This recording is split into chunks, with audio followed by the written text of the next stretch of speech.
All right. Welcome, everybody, to episode 9 of the Beginner to Master Azul series.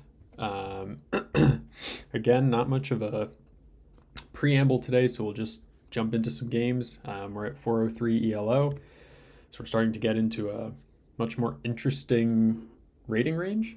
Um, and I was thinking it's been a while since episode 1 when we looked at the guide. And maybe I should kind of create like maybe even just a short list of like certain strategic uh, ideas that we've been following. Um, I recognize that it's not always easy to just watch someone play and uh, duplicate their thought process, and that it helps to have some more concrete ideas to follow. So maybe I'll do that for the next video. Got to think of what that list would be. But for now, we will just play games, and hopefully we can get to the expert level, either in this video or in the next one, depending on how many games I play and how strong our opponents are. So.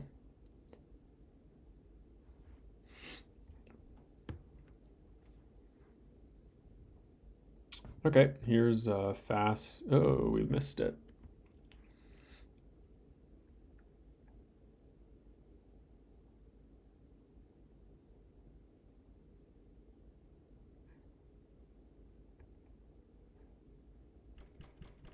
Okay, so we've got a game.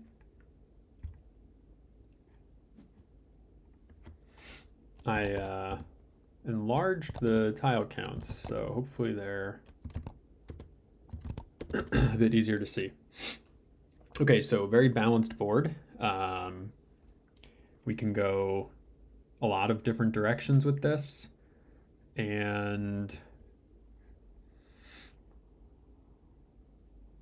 let's think.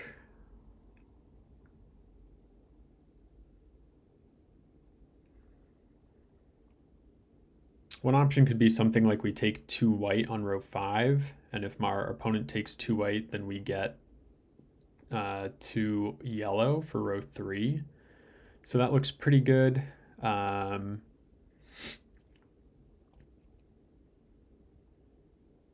also take 2 blue for, a lot of rows really.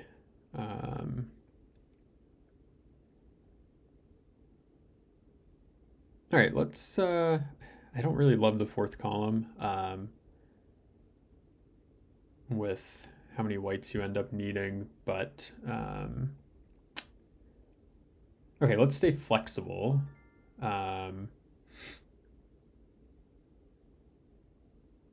Yeah, let's just play 2 blue on row 3. And if our opponent chooses to take a blue, would be not a very common play because they have to put it up in the corner there. So now we're going to leave the blues open and start building up our bottom rows. Excuse me.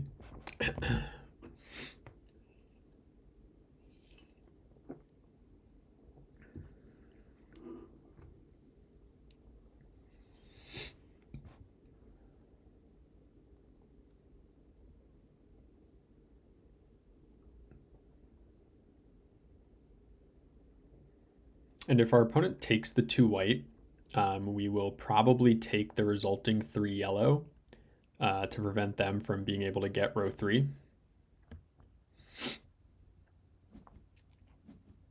Okay, so they don't do that, but now this is interesting.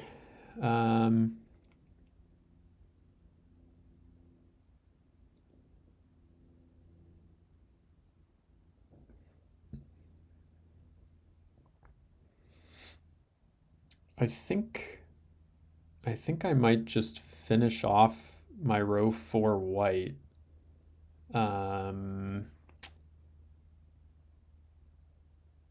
They take black, I take red. They have to take the yellow for their row 2.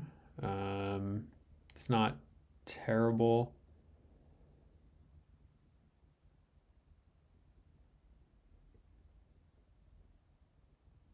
Let's actually get black on the board.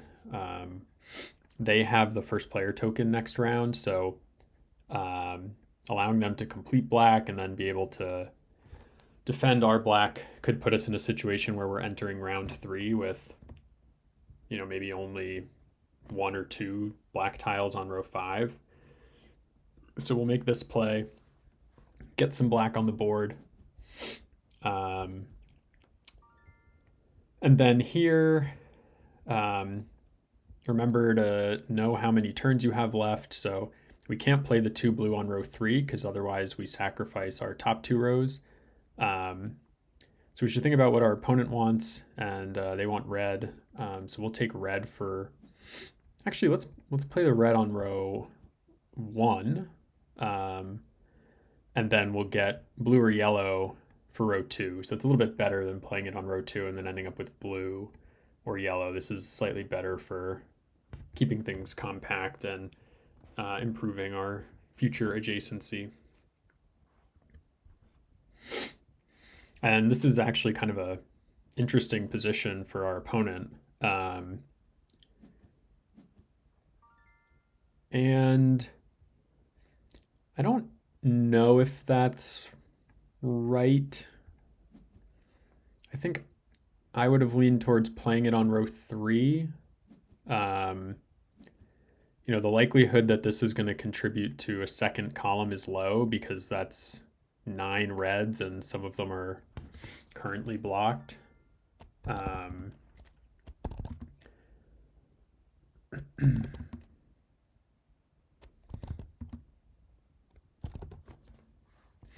Okay, so we're not going to be able to stop our opponent from getting this black. We have multiple options for our 2 whites that we want. So let's just take this blue, finish out our row 3, and get the first player tile. Part of the reason I want the first player tile is to control reds in the next round. So we know that our opponent's going to be on the hunt for reds. So this gives us an opportunity to maybe stop them depending on the draw. Red should be the most common tile, so we might not have a great shot at it, but so now we have a choice of whether to take some red now and basically forego some adjacency for the sake of slowing our opponent down. I don't really see the point in that. I think we have a better structure here for point scoring than our opponent does. So I don't think we need to do that. And so we do want. Actually, you know what I'm going to do? So I'm going to put a little pressure on our opponent's whites. So we'll take the 2 white here. And if our opponent doesn't take these 2 whites, I might opt for those instead of yellow for our row 2 adjacency, and give our opponent some trouble on row 3, where we also have the first player token and can use row 3 white.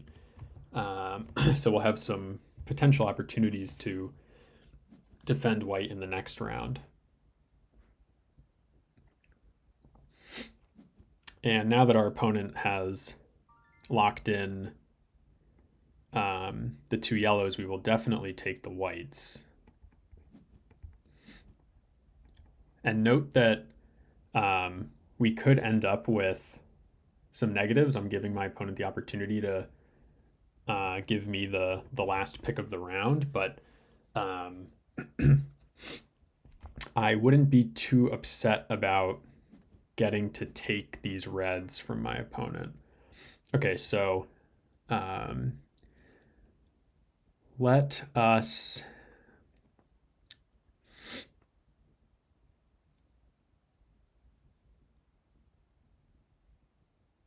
okay, let's make a play. So um, what I'm going to do here, I'm going to forego my row 1 adjacency by taking this blue.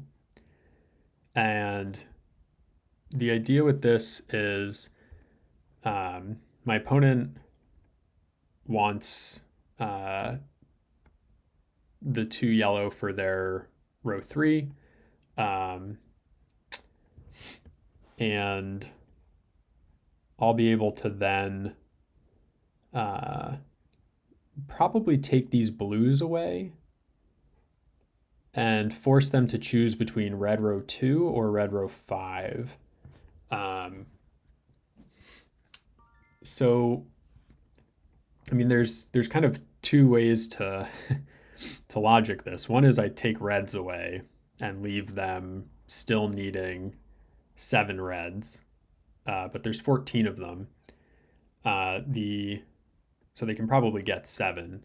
The flip side is what I said earlier. We kind of make them choose between row 2 and row 5 and put them in a tough situation and also take fewer negatives for ourselves. We are going to take quite a hefty bunch of negatives. Okay, so they choose row 2.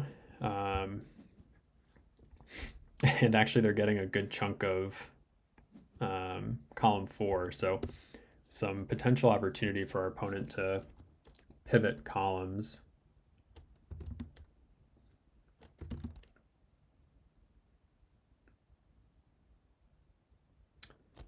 So this is an interesting draw. Blacks are not coming our way, unfortunately. But we've got some opportunities here, so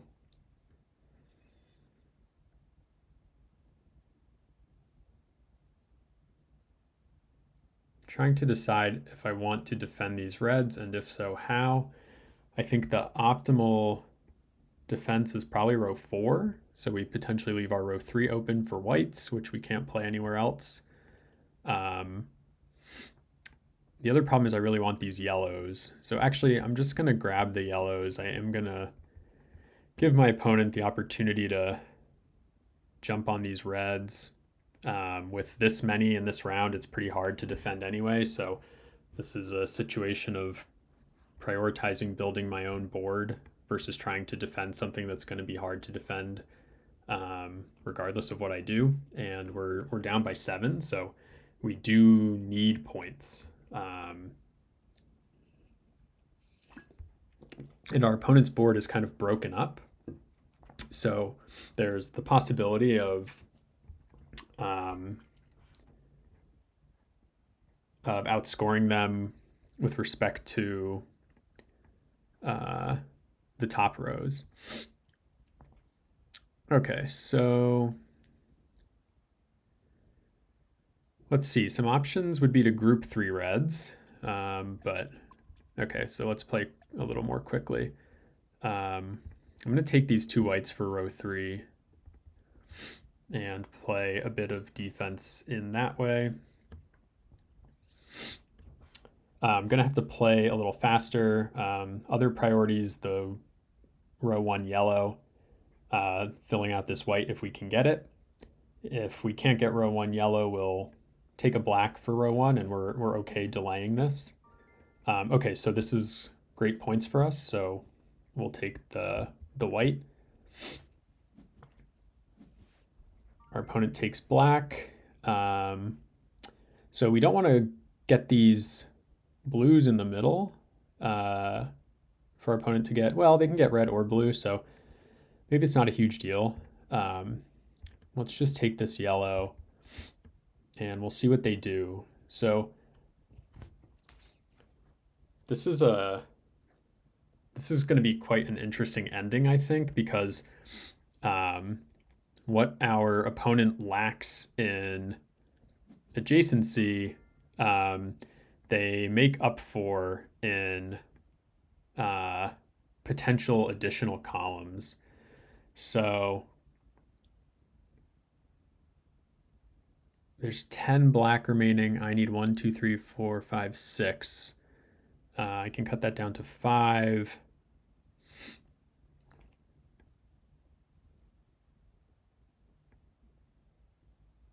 I can't really defend whites, which sucks. So I think I should take these blues. Do I want to? So my thought is to take these blues and hope for more points on this fourth column. But then I'll end up eating these reds. Is that worth it? Okay, let's leave the decision up to my opponent. Okay, that's kind of the decision I was hoping for.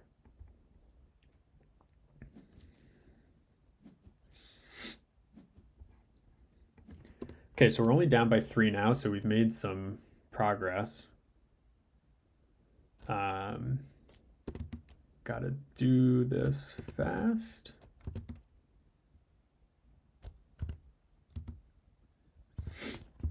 Okay, so what are we looking for? Ideally, we get these 2 reds. It sucks that they are tough to get.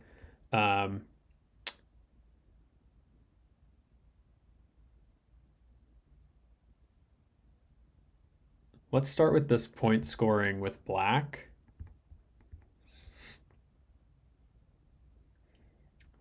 So we want to,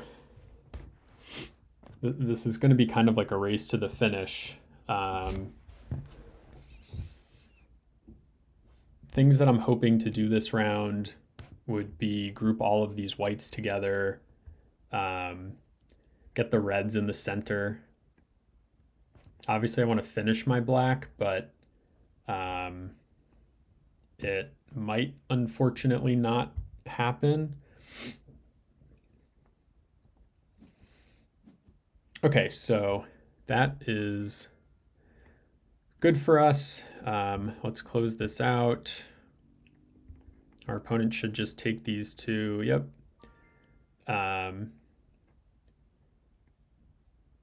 I don't think I'm in a rush to take these blues yet. But let's move towards these reds in the center, actually. Our opponent has a strong play of just taking 1 red. They don't have like super strong priorities here necessarily. They're also threatening full color red, so just like I've said, when you build the second column, you can end up with full color red. That's exactly what they've done in this game. And yeah, we're potentially in a bit of trouble here. Okay, I think that's a mistake. I don't think they should have given me these 2 red. Obviously, they'll get to play their whites, which is great. But we have gotten everything we wanted. And they've kind of turned off all of their additional threats. So they're not very unlikely to be able to build this column. And yeah, wow, we're actually up by 4 now. So this will be maybe a tight end game. Okay, so they just threatened full color red. We don't really have a choice here. I guess there's a question of whether to play this tile. Yellows go on row 3, black and white row 1 and 2, blue on row 5. So I think we can safely play this red on row 4. And also worth noting, we are threatening full color blue, and actually, yeah, this is great for us. So I don't know why my opponent is prioritizing this. Maybe they think I don't want to end the game, but I definitely do want to end the game.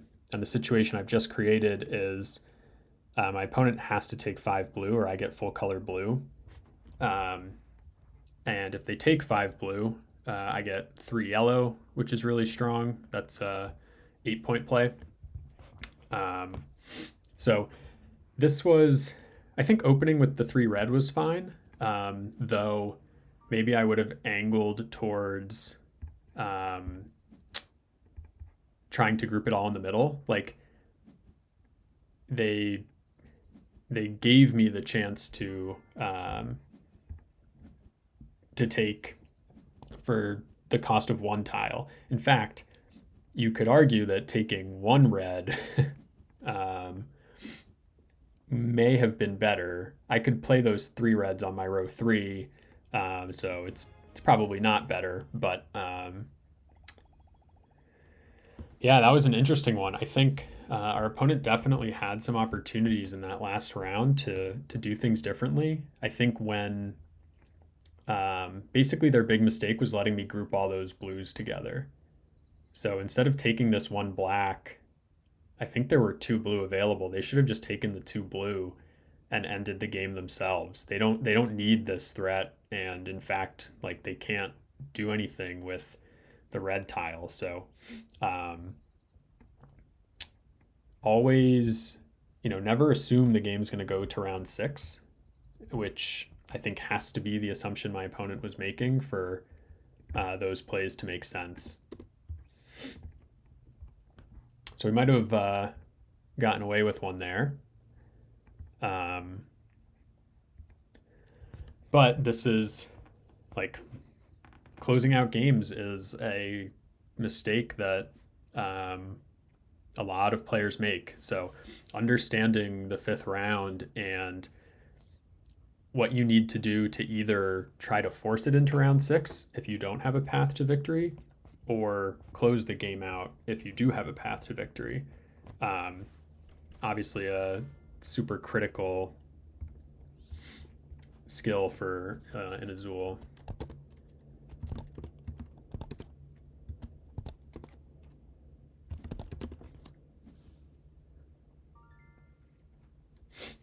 Okay, so 2 yellow.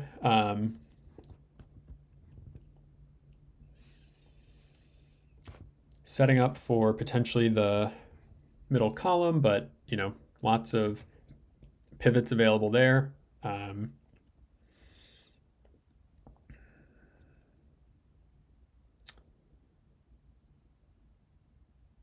think what I'll do is just take this 1 black and then kind of decide based on what my opponent does. I didn't like taking any of the 2 groups available, the reds or the whites, because it either put 2 white or 2 black into the center, and then my opponent has really easy decisions on their row 4 and 5, and they get the first player token. So just opting to take the first player and then react to my opponent. And we'll continue to react by taking whites here.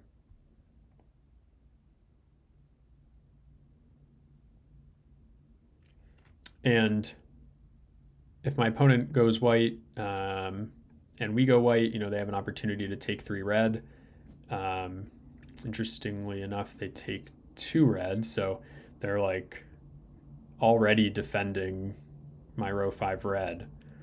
But I'm not necessarily committed to row 5 at this point. So let's just take this other white.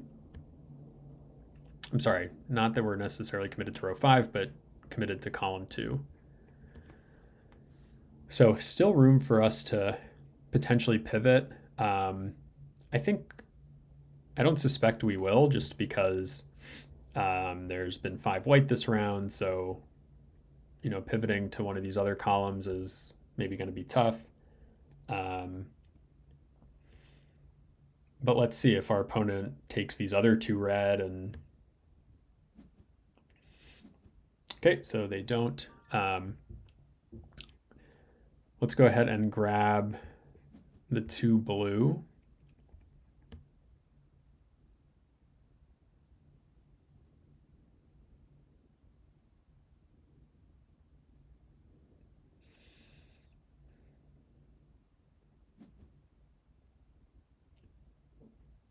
So our opponent, even in round one, is at least thinking about adamantly defending red.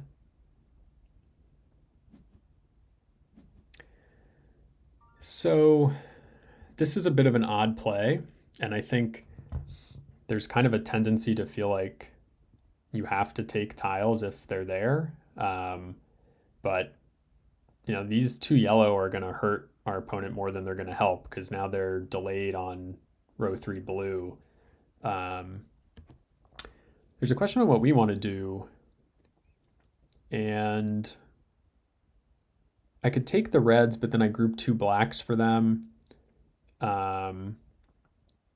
I'm just going to take 1 black, and we'll see what they do. I'm thinking based on their other plays that they might take 2 red for... Oh, interesting. Okay. So I really, I don't like that play. I think, you might as well play that on row 5 if you're gonna do that. And then additionally, it gives me all these reds grouped up. So, I think if you want to make that pick, that might be fine, but you got to play it on row 5.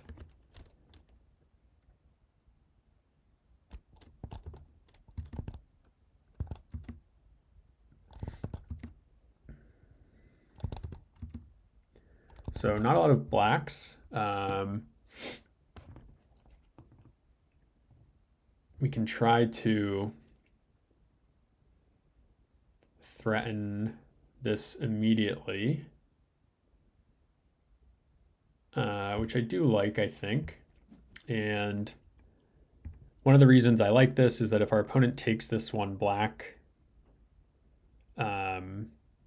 actually there's 3 spaces of, okay, so they choose to defend red, that's fine. I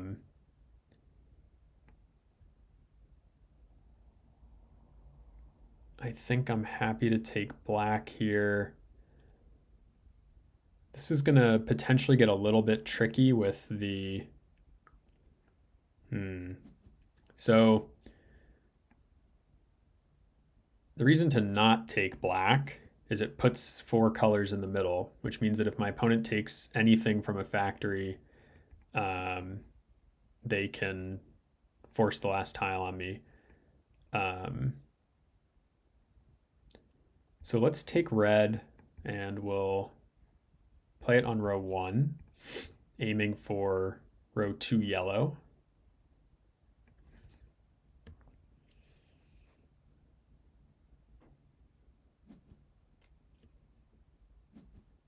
Okay, so my opponent takes black.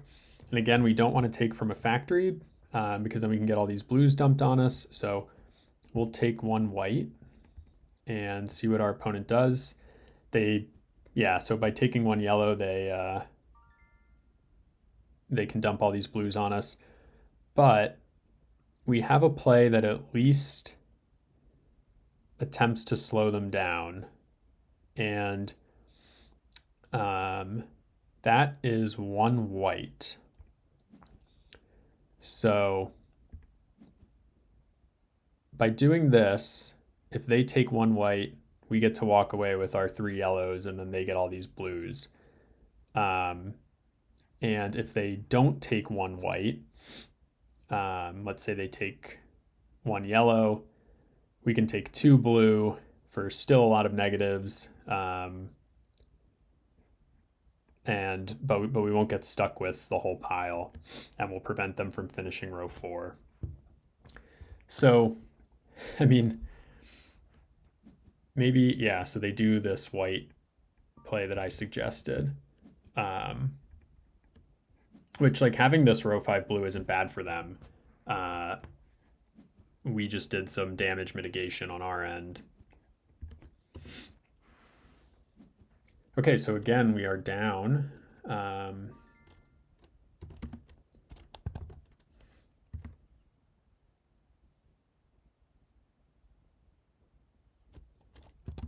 Wow, that's a lot of red.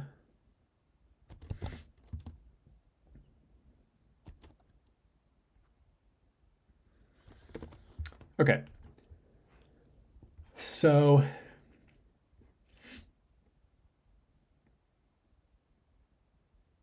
things we want to be aware of. I pretty much want to secure both row 2 and row 5 red. Um, with only 4 left, I don't really want to leave those to chance.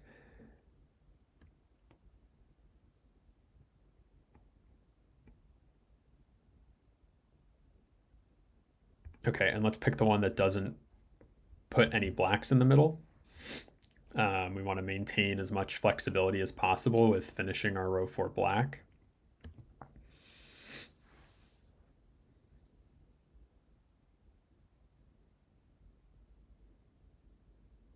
That might not happen. So, like if our opponent chooses to take 3 red or 2 red and then... Okay, fascinating. So there's like clearly they're maybe thinking about this column and they're going to want 3 red for that.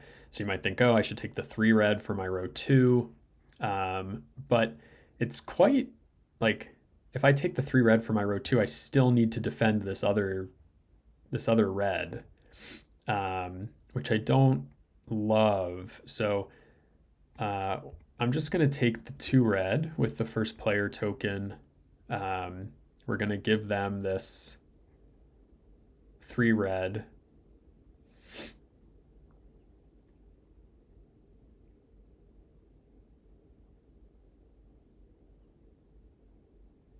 And the idea here is basically going to be work on defending blue in the next round. So they really want blue for adjacency. I think at this point they're probably fairly committed to the rightmost column, so they don't need blue for that, but we can hopefully prevent them from scoring good points. Okay, so now that they have ignored the 3 red, I do think it's okay to take.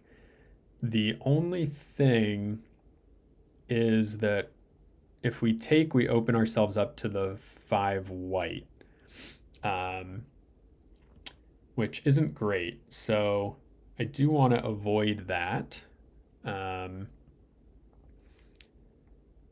So let's just take 1 black for now.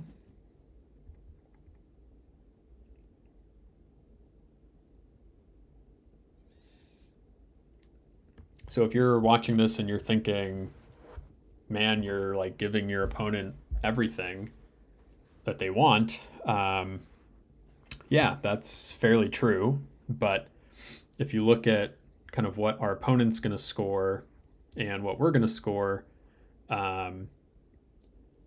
they're looking at finishing these top 3 rows, and I'm going to be able to finish 4 rows. So yeah, the play to make here, I think, is to try to shut down some of their ideas around 2 columns. Though, if I give them these whites, then they have competing row 4s. So it would still be very hard to build 2 columns, maybe even impossible to finish both row 4s. But I don't, basically I want to take white here so that they end up with the last play. So I'll use my my white for row 1 adjacency. And a couple videos ago, I made a mistake when I was talking about some adjacency math. And this is actually the situation I was talking about. So yellow looks better here because it scores more points in this round. But if you do the math, so yellow is worth 6. And then when you place the white, it will be worth 4. So that's 10. If you place the white first, it's worth 3. But then the yellow is worth 7. So that's also 10. So when you have maintained adjacency, in the other video I was talking about breaking adjacency, but when you have maintained adjacency, it doesn't matter which end you play on. The benefit of yellow is that you have the option of white or blue in the next round, whereas now I only have the option of yellow. But yellow is not better in this situation than white from a points perspective. Okay, so what do we want to do here? Do I want to take these whites from my opponent? I don't think that's necessary. That's -6 for us, plus additional negatives we'll take. So I do want to leave this blue open for next round. So I'm just going to take a random -1.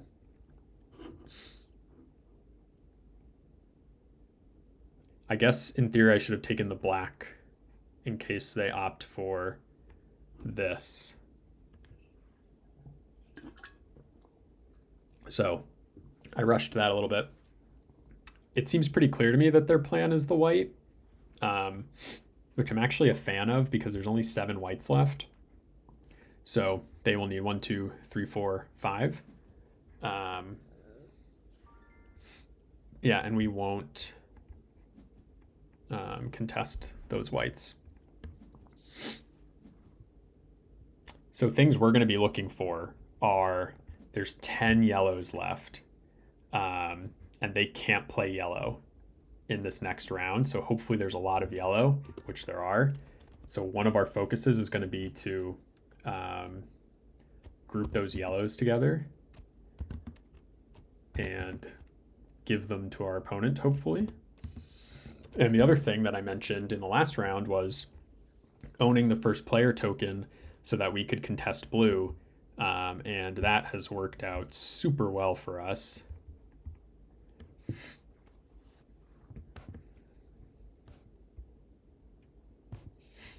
So important to note, we are down by 4. Always keeping the score in mind. And again, wow, concedes. I don't think that was necessary. They were up by 4. There were chances there to do something. I'm pretty shocked at that concession.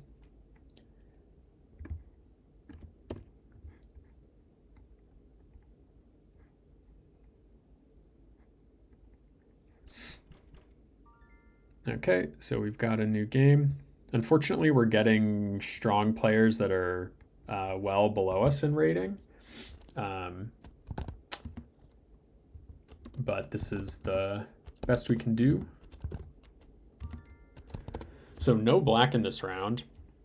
And our opponent chooses to build the rightmost column, which we have talked about not liking. So what do I want to do here?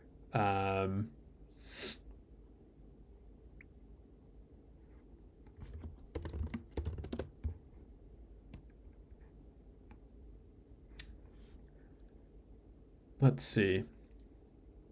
Obviously they want yellow, obviously they want blue.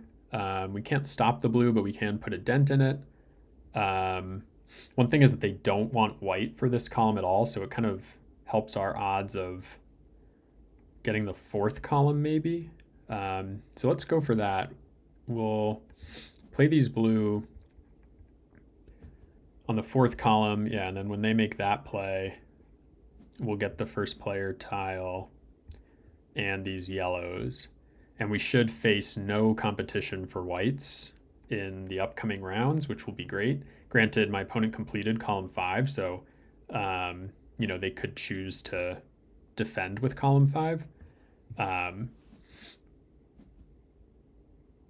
Interesting. So they go for reds first. And so something to be aware of, I cannot take 2 yellow for my row 3, because then if they take 2 yellow, there's only white and red left, and I won't be able to fill my top 2 rows. So I don't want that situation. So what's my best course of action? One option is red on row 1. They can try to group the yellows together, and then I take the yellows on row 2. I like that. So let's do this. Let's take this red on row 1. So we're kind of assuming we're not going to finish this row 3.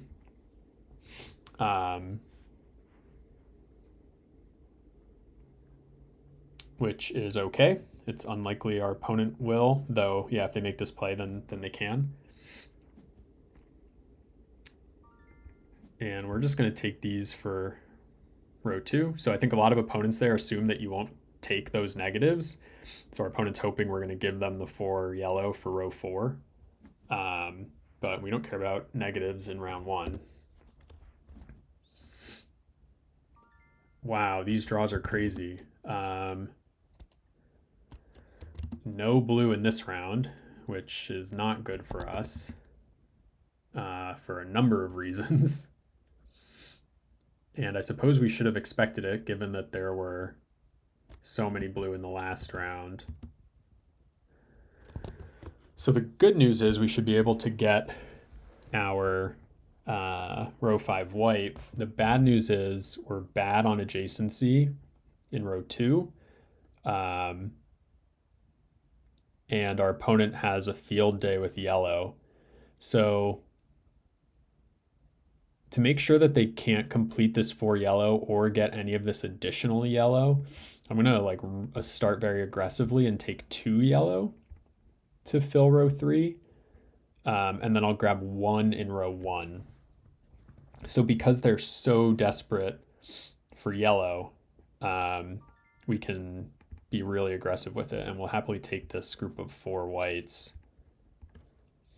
So what are we going to do on row 2? We're going to grab black or white. There's not much we can do. Okay, so now we start the yellow defense. Well, we don't actually need to do it now, right? Like, we can't stop them from getting this, so let's figure out what we want. And I think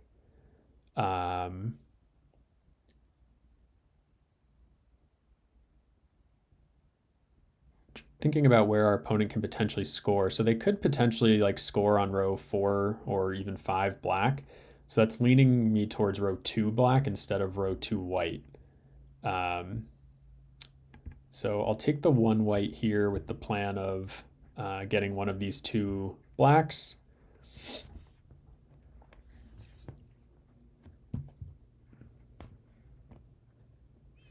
And we'll get either, our top row is quite flexible, so we're okay there.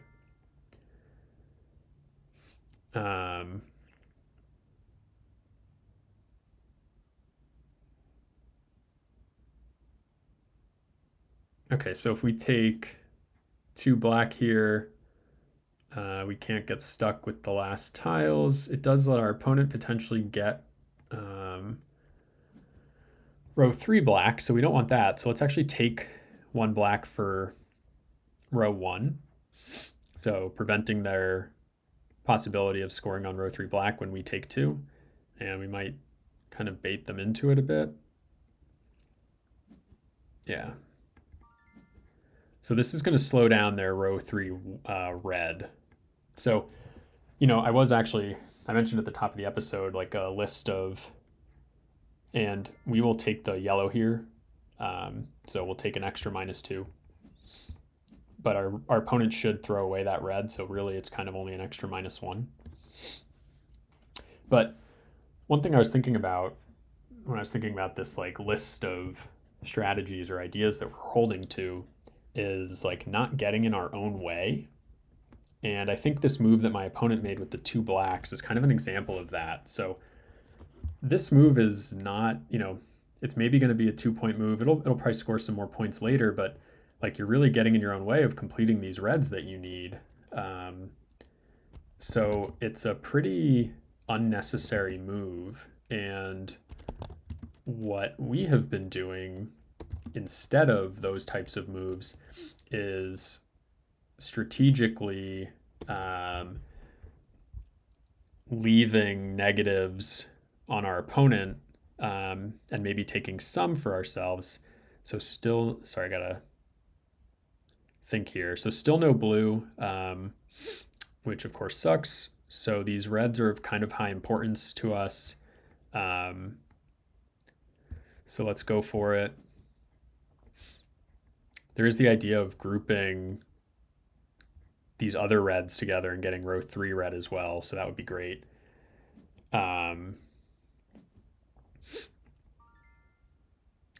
Okay, so I'm not going to defend this white, but I am going to take this center white. And the goal here is to get my opponent to take this last white and group the 2 blue together. So I might not choose to defend this white, but we're putting like imaginary pressure on it. So our opponent could call our bluff, but they didn't, and now we get to complete our row 4.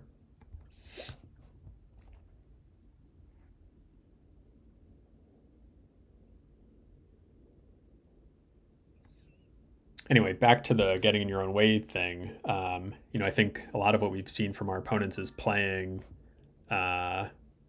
making moves that like block their own progression for little to no gain. And I talked about this in like the investment part of the guide, but this row 3 black is kind of a bad investment. And so our opponent thinks like, oh, we'll take 3 black and then they'll get 1 black, but we can kind of trap them here by taking the 1 black and throwing it away. So this is an example of not getting in our own way. Like I'm not playing that here or playing that here. And now my opponent's in a sticky situation where they kind of have to choose between, do they get row 1 yellow, which is the only row 1 available to them, or do they pay a bunch for this row 3 black and then I get, okay, so that's not a bad move actually. Basically letting me choose whether they get the row 1 yellow or the row 3 black, but I have some added incentive of continuing to block this row 3 red. Granted, there's only 5 yellow left, but they can pick some up here. But this also scores me a point, and I'm not blocking anything, right? So this isn't getting my own way because it's a full row. Okay, so they choose for this, which I think is a mistake given the situation with their reds. So they have to fill this black and this yellow in the next round and then get the 3 reds. There's probably enough reds to do it, but we'll see. I'm down by 11, so I'm going to use the fact that I'm going to have a bunch of open rows and play these reds instead of going -4. Of course, now we're tied, so I'm no longer down by 11. So 5.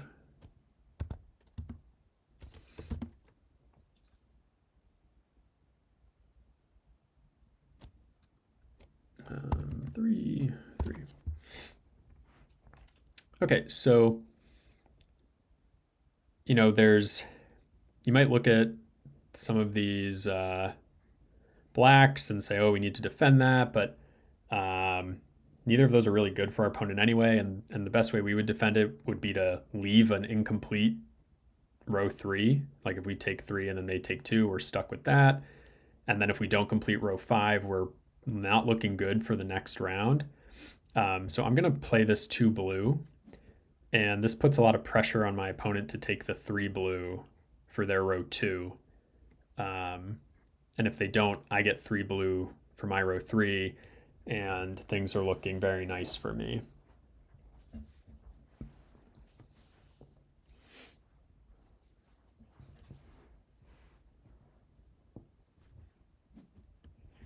Okay, so they choose not to do this. So we will happily take this. So now my opponent is down to only the white for row 2, which we may or may not get to defend. Okay, so my opponent takes a yellow, and the mistake that they made is not taking a yellow, but which factory they took from. So maybe they didn't want to take from this factory because they didn't want to give me these 3 reds, but these 3 reds are worth very little to me. because there's only 3 black left, so I'm not going to be able to turn this into a column. But now I get the opportunity to take this yellow and group all those blacks together. So now they're in trouble with blacks. And yeah, so I mean, they play them on row 5, and somewhat hilariously, it's worth 3 points because they have so many row 5s. But again, they remain blocked on row 3 red heading into the last round of the game. So they're not going to be able to finish this column. So they're going to have to, and actually they're going to have to try to build this column, which isn't going to happen. So here we defend the row 2 white.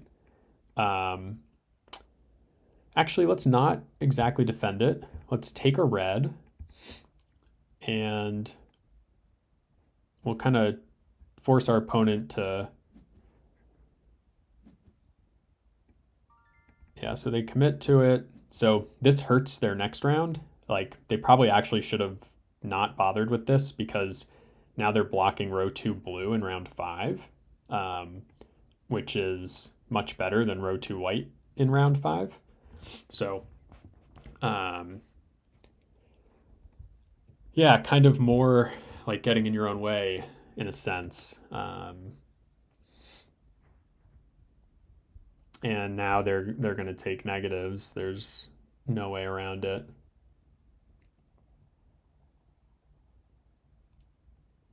This is a much more resignable position than our last opponent.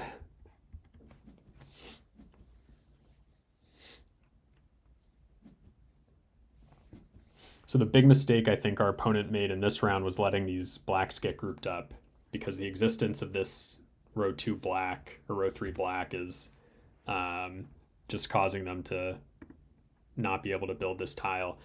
And it's funny, like, I made this comment about getting in your own way in round 3. I think it was round 3. And that was, these row 2 black have lingered since then. You would have figured they'd be built in the following round, but we were able to create bad situations for the black tiles. Okay, let me check the length of this recording.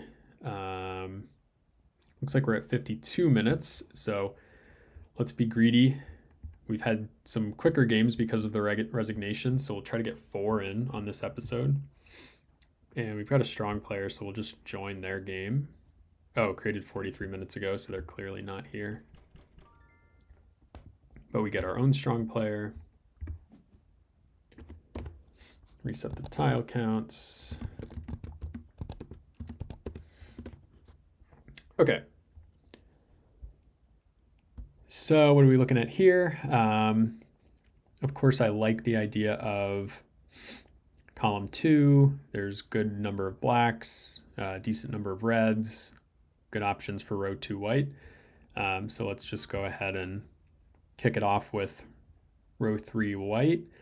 And if our opponent chooses either of the blacks, then we get to finish the row 3 with the first player token.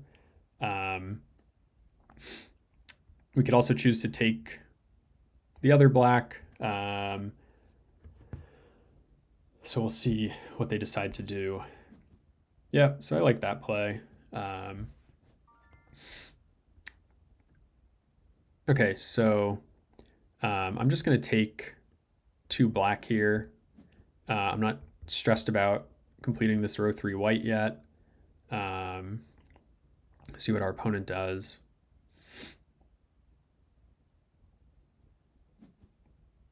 Okay, so let's go for 2 blue.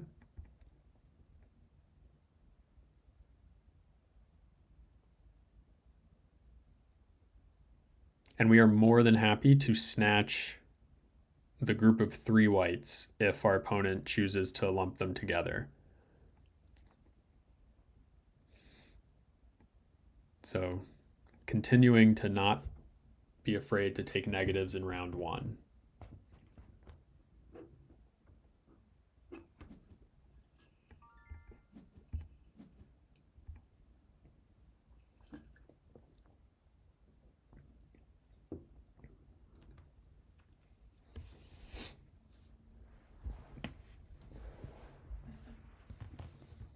Nothing special at the end of this round.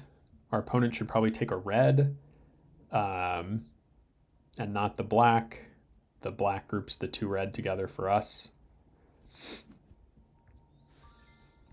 Okay, so we're going to grab the black. It was one of the most common tiles this round. Granted, it was relatively balanced. Okay, so this is a mistake. So my opponent should take this red for their row 5 and then pick between blue and yellow. So the benefit of having this like stack versus the diagonal is not it's not important. So it's better to contribute to this color that you're going to need a lot of. So now we snatch the red for our row 1, and hopefully they throw away these yellows. So they don't. So another example of getting in your own way, especially in round 1, fine to throw away those yellows. Now they're going to be behind on whites a bit.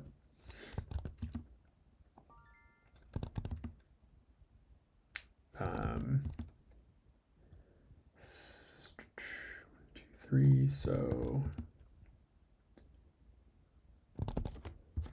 okay.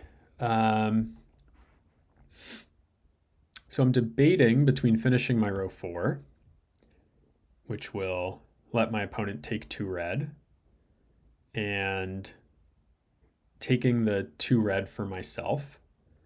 So we can see that that 1 red from last round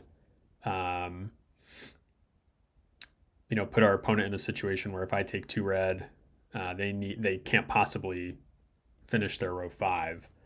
Whereas if they had 1 more here, they'd be okay, or they'd at least have the potential. So what do we want to do? I like the idea of taking the black actually, because if they do take the 2 red, I'll get to, I was going to say grab the row 2 yellow. One thing my opponent should be aware of is they should probably be playing for row 1 blue, because I can get row 3 blue. So I'm going to work towards grouping those blues together. So if they don't do something with blue in this round, which they choose not to, I will definitely be grouping these.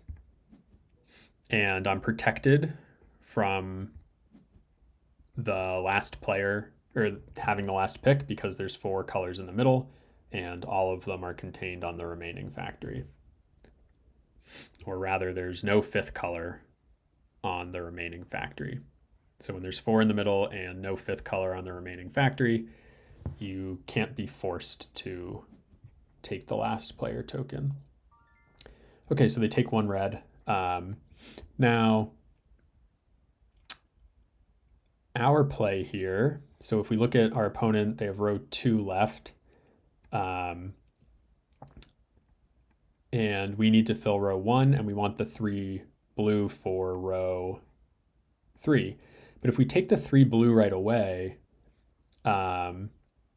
we might get stuck a little bit on row 1, or our opponent could potentially, I don't know that they could stick us with the 4 whites, but what I'm going to do is make this 2 yellow play. And what this does is it removes the possibility of 2 yellow for my opponent. So now to get row 2, they have to take 4 white, which obviously sucks for them. We get this awesome 3 blue, and then they take even an additional negative.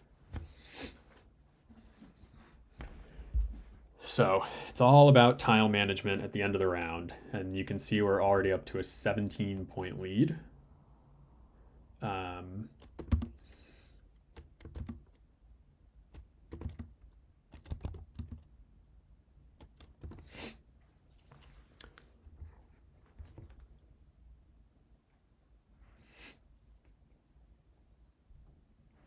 So let's see what our opponent wants to do here. And you can see the effect that having this row 3 yellow has had on them. there were 4 white in the last round, and they couldn't contribute it to their row 3. And now there's only 3 white in this round, so maybe they'll get to do it. I have a nice spot to defend white on row 4. So let's take the 2 red, and I'm actually going to play them on row 2. So the logic here is, 1, if our opponent takes the 2 red here, then we'll get row 3 yellow, which gives us awesome adjacency. And we actually don't even need to build a column in this game because we're up by 17. So it's okay if we fail to build a column. So here we'll take this 1 blue and put our opponent in a sticky situation, where now they're competing with blue in row 3 and potentially in row 1. Okay, so we'll let them have the black for row 1. We'll build these 3 whites for a future 6-point play, and we'll take 1 negative. And I suspect our lead will be even greater than the 19 that it was. Was it 19? It was 17. So now we're up by 18.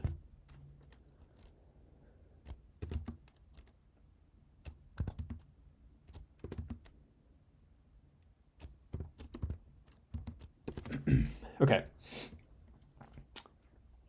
My thought here is nothing fancy. Let's try to get those reds in the center so that we can work towards this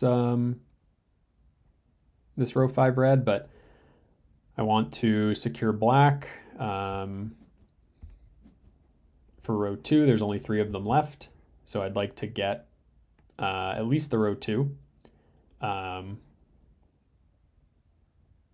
We obviously want to take 1 white, not just for ourselves, but it'll prevent our opponent from row 3 white. And we can be mindful of these 5 yellows, so we don't have a place to play them. I suspect our opponent will take 2 of them for row 2. So maybe it'll only be a group of 3 yellows that we need to be careful for. So throws away a red, which is a fine play. If this game were much closer, then this play would make a lot more sense. So I'm going to take a black and put some yellows in the middle. Obviously, I need to be careful that I don't end up with them, but yeah, I kind of wanted to force my opponent's hand on that play. And now we'll just take this white. We have potential for row 3 black. That it looks like our opponent is going to try to stop.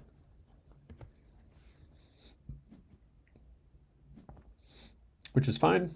What I'm going to do is just make sure I don't end up with these row 3 yellow, or with these 3 yellow. And then I'm going to group everything that my opponent wants. So by taking 1 blue here, I put 5 colors in the middle. I make it so they have to pay extra for the black, and then I make it so they have to pay extra for their row 1. So no matter which row 1 they end up with, they're paying extra. So I just take the red for my row 5.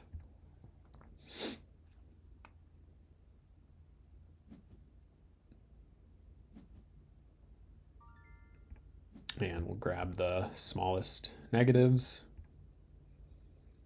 Not worried about my opponent playing these playing these 3 yellows. Potentially worth some points. If they manage to get red also, they could be worth up to 4.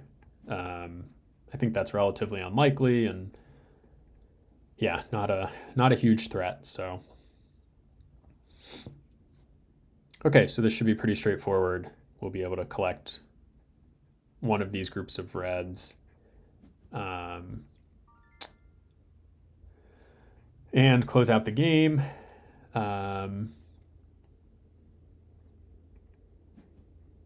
grab these.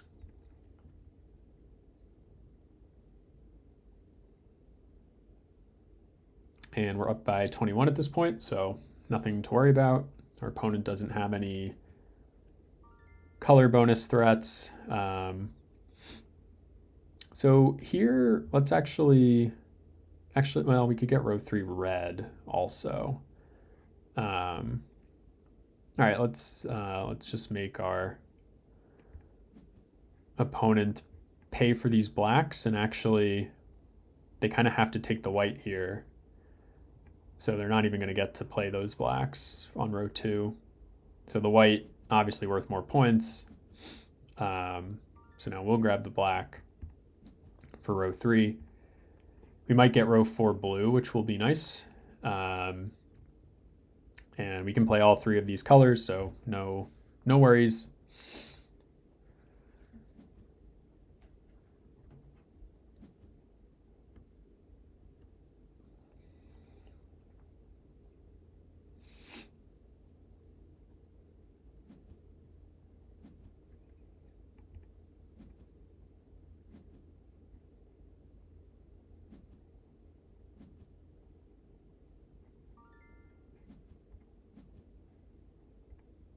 Okay, another game in the books. Hopefully this gets us to maybe 450. And again, we saw what, I don't remember exactly what happened, but our opponent had this row 3 yellow in round 1, and they just now completed their row 3 white in round 5. I don't remember if we really held them off here, or maybe they finished it in round 2 and the white draw was kind of tough, but goes to show even one round can make a big difference. So okay, so we will definitely stop this episode here. That was 4 games, which is a lot, but we are just over an hour, and we got a couple resignations to make the games faster. So hope you enjoyed the video. I might record another one later tonight, really trying to push to expert. But we'll get there when we get there. Thanks.